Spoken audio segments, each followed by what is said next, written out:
we will talk about identity security for open banking. And we have two amazing speakers here. We have Fahad, the partner from KeyData Associates, and also we have Allan, chief evangelist from ForgeRock to present. Fahad is an industry leader in cybersecurity, specializing in identity and access management. Over 15 years experience providing thought leadership consulting services to large organizations across US and Canada. And before he joined KeyData Associates, Fahad was an associate partner at Ernst & Young and also led the national IAM practice. And for Allan, Allan has over 25 years experience in software development, internet, and identity management spaces.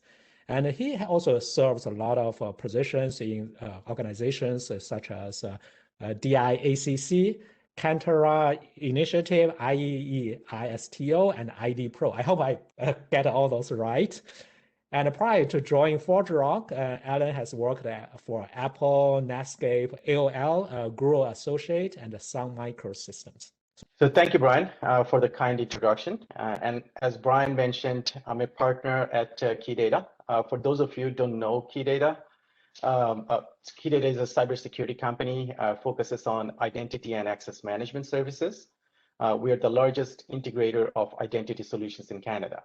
And for this topic, we'll be talking about open banking and how customer identity management is related to that. And customer identity management plays a key role when it comes to security in open banking. And that's what I will be focused on in my presentation today. Give me one sec. Oh, there we go. Okay. So what is open banking, right? So you can see in this diagram here, it says intersection of fintech industry and API economy. So I'll just kind of explain that. So open banking is really the coming together of the emerging fintech industry with the API economy. So in other words, the definition would be regulated third-party fintech apps that access customer banking data and payment services via APIs with advanced security and user consent. So I'll talk about the API economy quickly, as it will help us understand how open banking can actually realize its full potential. So as you know, the API economy is allowing organizations to drive additional revenue by offering up their data via APIs. For example, Uber uses the Google Maps API to provide directions or driver location overlays. McDonald's uses Uber Eats for food delivery, which uses Google Maps API. So you can see how APIs can be built on top of other APIs to deliver revenue and value across organizations. So this is the API economy in action. The issue is that the banking industry has not historically participated in the API economy yet, and doesn't offer standard APIs that can be used by the fintech industry. So that's why there's so much push for open banking now, which will allow the leverage of this API economy. So a bit more specifically, if open banking is implemented in Canada, what that promises is it will offer standardized banking APIs that can be used by regulated third parties and offer a broad range of services to their customers. It will allow customers to have greater control over their data, and it will also offer a frictionless and more engaging experience for the customers. So I wanted to give you guys that context from API economy and the intersection of open banking. Now coming to the topic of the security and open banking. One of the key questions organizations need to address in open banking when it comes to security is customer data sharing. How much data should be accessed by third-party apps? How long should the data be given access to? Is there a way to revoke access to the data by the customer? Is the data shared in a secure manner? So there are many aspects that will come in when we are talking about customer data sharing. So the effective management of customer data sharing actually requires, in our opinion, 3 building blocks. And I'll go over each one of them in the next few slides. So these are API management, consent management, and implementation of a modern customer identity and access management solution, which I will refer as SIAM. And just to give a definition of SIAM, for those of you who are not familiar with it, SIAM solution allows organizations, I'll just read the definition from here. It's to manage the end-to-end life cycle of customer identity, including the user experience related to authentication, consent management, user registration, etc. All of those are the aspects a customer or user will be experiencing when they leverage open banking. So next, so as I was mentioning, I'll just go over some of these building blocks. The first one is the API management, and it will just give you a better appreciation of what are the components of open banking and the security aspects of it. And I don't want to take it for granted that everyone here knows what an API is. I know there's some technical folks in the audience, but I don't want to take it for granted for everyone. So we'll just give a very simplified example of what an API management is.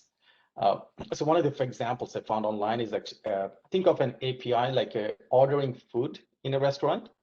It's not a perfect analogy, but it might help. So the menu provides a list of dishes you can order along with a description of each dish, which is similar to an API documentation. So when you place an order with the server, you order what menu items you want. This is actually like an API request. The server takes your order, goes to the kitchen, makes the food, and brings the food or dish for you. And when the food is brought back to you, that is actually an API response. So you don't exactly know how the food is made, or you don't really care how the food is made, as long as the food is delicious and is brought in with the right, with the way you want it. So similarly, so that is basically the API request and API response that happens in an API in an API world. And similarly to a menu, API documentation lists a bunch of operations that developers can use.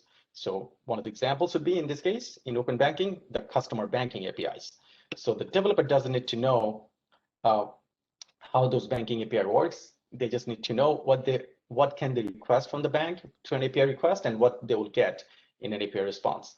So this is the beauty of open banking. It can foster, as you can see, like this can foster innovation by allowing fintech communities by offering them a wide range of customer-centric options, leveraging banking APIs. So that's why it's very important to understand that how it relates to open banking. So the next topic is the consent management. So effective consent management is the key, I would say, for wider open banking adoption and to get customer confidence. We know there are many regulations that's been published around the world. GDPR in Canada, we have PIPEDA and etc. So, but those outline how customer data should be managed. So to summarize, I'll just summarize like what does that consent management means from all these regulations in a simplified form. There are a few words I mentioned here. Some of them are actually made up words just to make get the message across. To summarize, consumer must be in control of third-party data sharing. There must be mechanisms to capture consent from customers, enforce consent status. Consent description should be we should have a simplified description that is easy to understand by users. It must be auditable, and finally revocable by the customer at any time. So these are the facts. So these are the guidelines that must be met when we try to implement open banking in a secure manner. So I'll give an example. What happens if this consent management is not done right? So back in 2016, if you were to build a Facebook app using version 1.0 of the Facebook Graph API, a user accessing the app for the first time would see the following consent prompt with two choices: allow or don't allow. And a lot of you, I guess, know already that what happens when you did allow. So even though the user didn't have the intention to share all the data about them, this happened. everything that's listed here, those third-party apps would get access to that.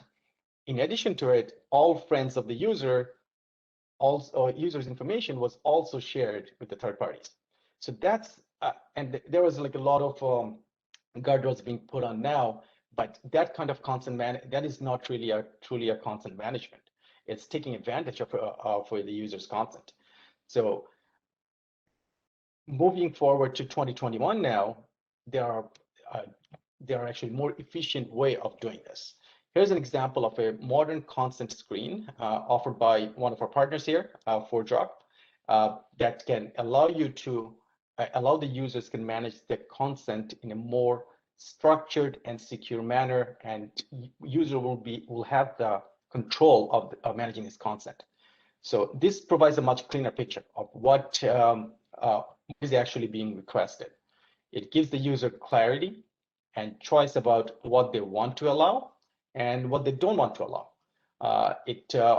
So here you can see the user's profile and accounts that the user is allowing, but there will be other tabs or other screens where the user can specify what attributes or what information about the user profile should be allowed or not allowed. Here, it also gives them a notification about a potential privacy issue from them to consider.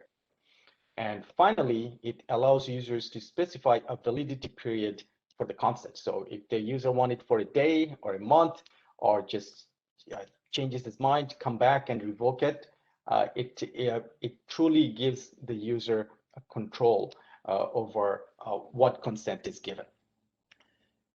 So to pull all of this together, the API management and the consent management and the customer interaction, this is a logical architecture. I don't want to go through all the details or technical details about it, but I thought like it will give you a good perspective what a leading customer identity management solution like ForgeRock can do. So if you see the top block, top part of the screen, the SIAM platform partial, which is managing the user info, which has a component for user info endpoint, so where different user information is being collected by third parties. There is the authentication service that is provided. Authorization server is there. So those are the bread and butter of SIAM platform. But now the SIAM solutions like ForgeRock is being extended beyond those core service offerings.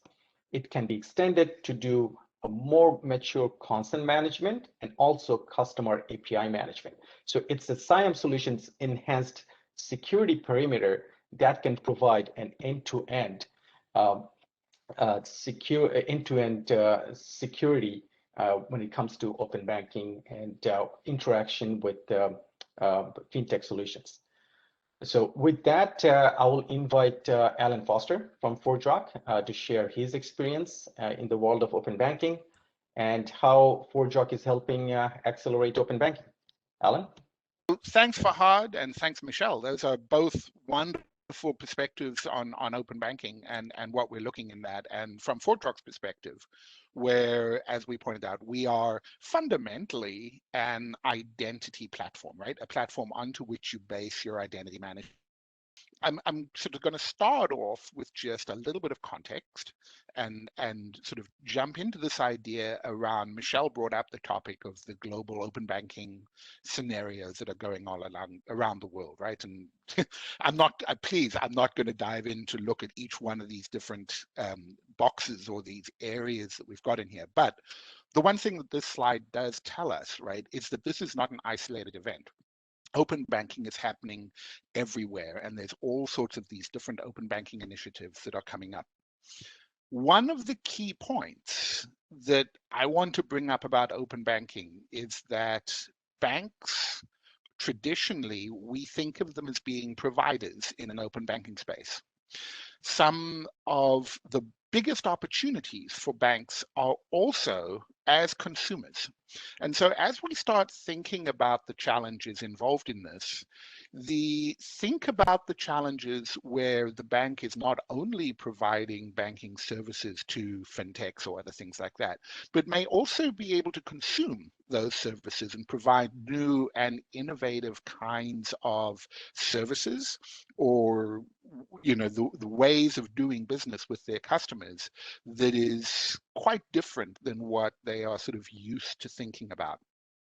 As Michelle pointed out, right, one of the aspects that open banking has been around for a while. If we go back to PSD2, which was sort of the European standard, and it's been going on now for 4 or 5 years, that's been running down.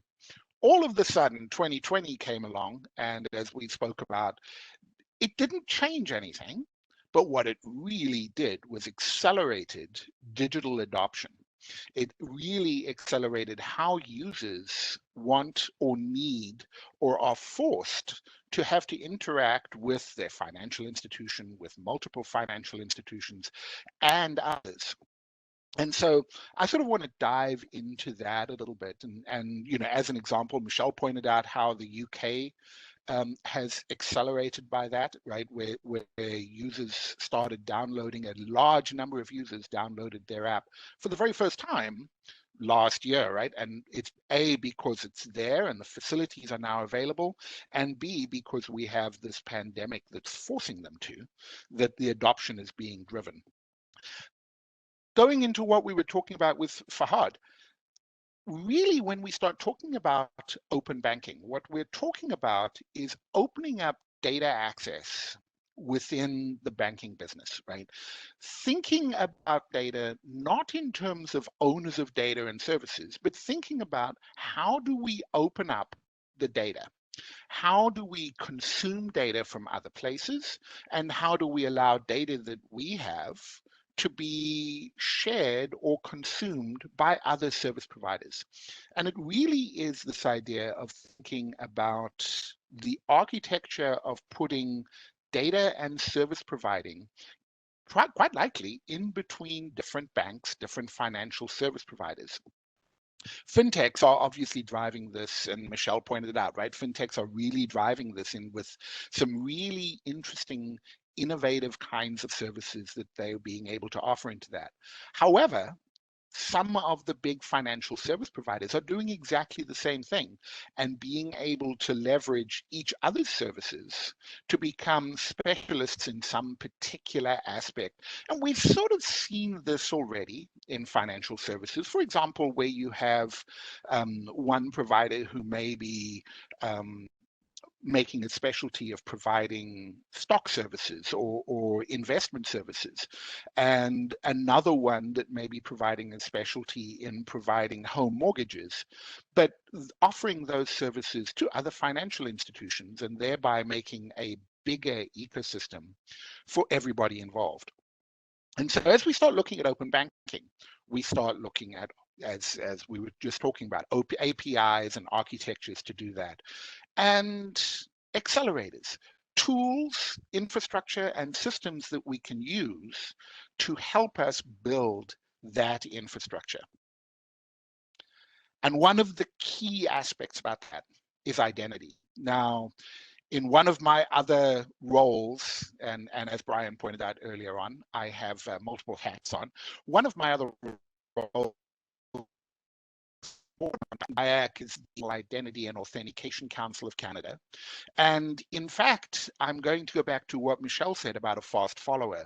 One of the things that Canada has that is actually way out ahead of the rest of the world is the Trans-Canadian Identity System, right? The trust framework that identity has been focused on across both government and private sector inside of Canada. And if you want to go and have a look at that, diac.ca, and look at the website, and they encourage your involvement on it. But one of the key aspects of providing any kind of infrastructure, whether it be open banking or, and we've started seeing this in other jurisdictions as well, starting to move out into other ecosystems that start incorporating into that. One of the key aspects of that is identity, right? And identity flows across the entire transaction, all the way from the onboarding, being able to validate and KYC, knowing who your customer is, being able to focus at that level, through to authentication of the customer, being able to validate that the customer is who they say they are. However, it goes beyond that. Think of the challenges where you might have multiple institutions all providing services to the same customer. We need to be able to ensure that we all agree as to who this person is, and that we can trust each other when we start working with that, right? And so we start looking at authentication processes, and this is where the Trans-Canadian Trust Framework really comes into play, because it enables us to be able to share those identities and ensure that that trust is there across different organizations. In terms of implementing this, obviously there are standards around the world, modern standards like OAuth and OIDC, which are really modern kinds of things. The only key point about those is that we use those heavily when we implemented open banking in the UK. Exactly the same flows are being used down in Australia with their consumer data rights and open banking down there, and in other places around in the US with the Financial Data Exchange, US and Canada. The key point about those is that they are financial grade, trusted, certified, and standards. And the reality about it is that each country has the same set of problems. Nobody is a special snowflake. And more than that, our customers are global customers. They have a bank account in Canada, but some of them also might have some services that they're buying in the UK or in Australia or maybe in Singapore. And so global standards that we can build on benefits everybody and benefits our customers. We've seen this happen with the growth of the way that the credit cards and debit cards work around the world, that I can take my US debit card and I can draw money in Croatia, right? All of that is fundamentally based down on that underlying layer of identity. We were talking a little bit about consent, and consent is something that's near and dear to my heart. And I want to talk a little bit about what we mean by consent. Traditionally, this is sort of what we think about with consent. All of us are familiar with this. We have a browser, something pops up at the bottom that says, hey, we use your information, okay? And we either have to suffer through having this dialog box on the bottom of our screen or not be able to move further. And we have to say, yeah, okay. I sort of look at this as being the sort of digital equivalent of going to a store and having the person behind the counter at the store take my credit card and say, I'm going to use your credit card, okay? And your choice is, well, yes or no. You don't really have much control over what's happening. And in many cases, this first tier of consent is much more about conforming to regulations than it is meaningful consent. Honestly, do you, me, or anybody else really know what that consent actually implies? Well, there's sort of a next tier up from that, where we can sort of go into the idea of terms of service. Wow. Have you read them? Have I? 55 pages of things which basically say we take the right to do anything we want with any of your data at any time. That feels a little bit like, you know, well, it is. It's a legal agreement, and a legal agreement is always about resolving conflict between essentially people who are in disagreement. Ultimately, what we start looking at when we start thinking about consent, right, is rather than this adversarial relationship, what we're looking for is delegation. And I urge you to think of consent, not give me the right to use your data. Think of it more from the perspective of delegation of some activity. right? I give you access to the data in order for you to do these things, right? That's really a place that puts the end user in control of their data. And part of that, when we think about delegation, we immediately put into that the idea of, well, being able to terminate it, right? And this puts the user in charge. So I prefer to think of delegation and delegation kinds of use cases rather than simply looking at consent. Well, he said it was okay, and therefore it's fine. Right, it becomes a push process, right? Yeah, you're allowed to go out and do that, as opposed to, sure, take my data and do stuff with it. And so these kinds of things I think are really important. From ForgeRock's perspective, right, how do we help and actually make this happen? So our identity platform, we implemented, this was specifically, we implemented this when we were looking at the UK and the UK open banking. However, it applies to the Financial Data Exchange in the US, as well as CDR and Singapore, CDR in Australia and Singapore.